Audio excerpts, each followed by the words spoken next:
how to follow up in cold email.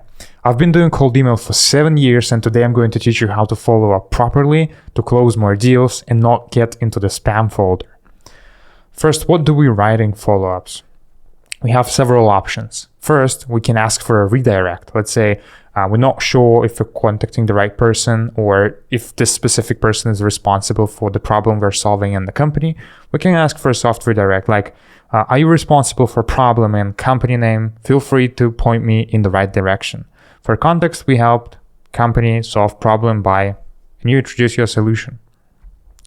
Second option is in-depth case study. So in a follow-up, you can mention a case study of yours. For example, wanted to follow up and tell you exactly how we can help you solve problem for the company name.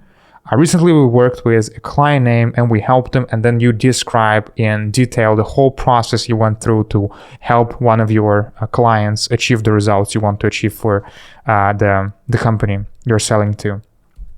How many follow-ups? This is very important. Remember that the more follow-ups you send, the harder chances that people would mark you spam because you start being annoying and they don't want to hear from you in many ways, and they wouldn't let you know by replying to you. They would just mark you as spam. We really don't want this. And the more emails we send, the higher the chances are that they would mark us as spam because we start being more and more annoying with every email. So we need to always manage this risk. How do we manage it? That's why, because of this risk, is why we just send one follow-up cold email in most cases. It makes more sense to contact more people instead of following up with the same people and taking a risk of being marked as spam, especially if we have a mid-sized market or a lot of leads in our list. We are usually limited by our infrastructure, like the number of inboxes we have, in terms of how many people we can contact per day. And in many cases, it makes a lot more sense to just contact more new people than following up with previous people forever.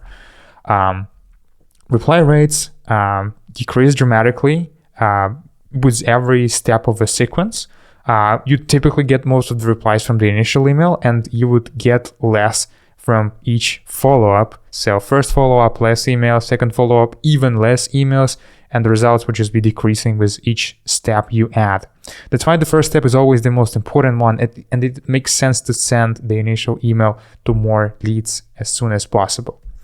If you have a small market on the other side, and you don't have a lot of leads, you can send 2 follow-ups, sometimes even 3, but I would usually just recommend never go past 2 follow-ups.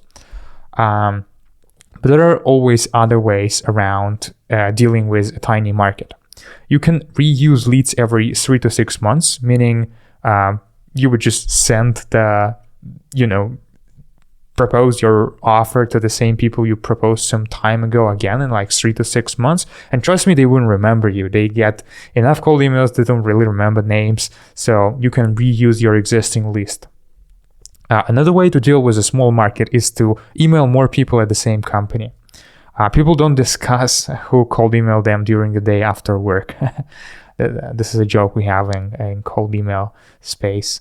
Like and subscribe to the channel. Let me know what topic you want me to cover next in the comments. If you want to work with me, go to ReachSpike to book a free cold email consultation with me. See you next time.